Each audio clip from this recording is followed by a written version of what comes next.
संत रविदास भी ईश्वर की श्रेणी में ही है। आपने देखा कि उन्होंने कहाँ जन्म लिया, पढ़े लिखे नहीं थे, मीराबाई के गुरु भी रहे। और आप सुनते हैं, जो मन चंगा कठौती में गंगा, वो जूते बनाने का काम करते थे और वो इतना बड़ा ईश्वर, उसकी आत्मा इतनी पवित्र थी कि वो ईश्वर में समाया हुआ व्यक्ति था। ईश्वर ऐसे अपना। तो कहावत है कि एक महिला का कंगन गंगा में खो गया और जो महिला रोती हुई आई और रविदास जी अपना कार्य कर रहे थे मस्त होकर, न वो गंगा जा रहा है न मंदिर जा रहा है, क्योंकि कर्तव्य मंदिर है, कर्तव्य से पालन से बड़ा कुछ नहीं है। वो वहां आके रोने लगे तो संत रविदास ने कहा क्यों रोने लगा है? उन्होंने कहा मेरा कंगन गंगा में गिर गया है। उन्होंने ईश्वर को स्मरण किया, अपने उस पात्र में जिसमें वो पानी से जूते को कपड़े को काटने का काम करते थे, हाथ डाला कंगन निकाला। ये क्या बताता है कि सर्वस्व इस प्रकृति में है।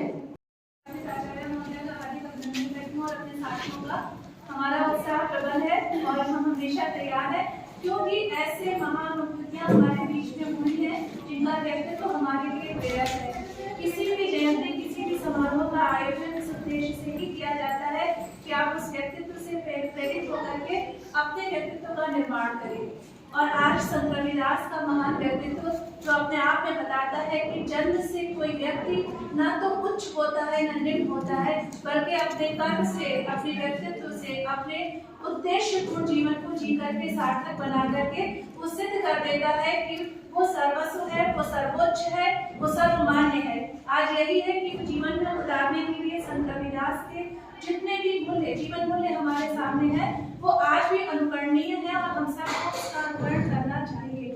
हम उनके जीवन के विभिन्न बिंदुओं पर प्रकाश डालेंगे, हम उनके द्वारा लिखे गए दोहों के माध्यम से जो समाज को संदेश दिया गया है, जो एकता की बात की गई है, उस पर विचार करेंगे। इस उद्देश्य से आप भी प्रयास कीजिए। आप तो हर देह में निहित है, लेकिन जैसे पवित्र जल अलग अलग बर्तन में जा करके शुद्ध और अशुद्ध हो जाता है, वैसे ही शरीर के द्वारा किए गए कर्मों के कारण आत्मा मलिन हो रही है।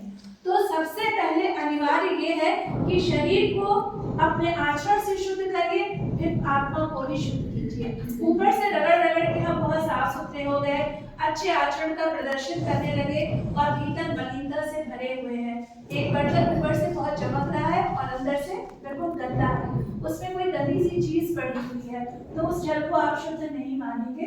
वैसे ही आपके गंदे विचार अगर आपके भीतर निहित है तो आपकी आत्मा शुद्ध कभी नहीं हो सकती है। सबसे पहले आपको शुद्ध और पवित्र मन और शुद्ध और पवित्र विचार करने की जरूरत है।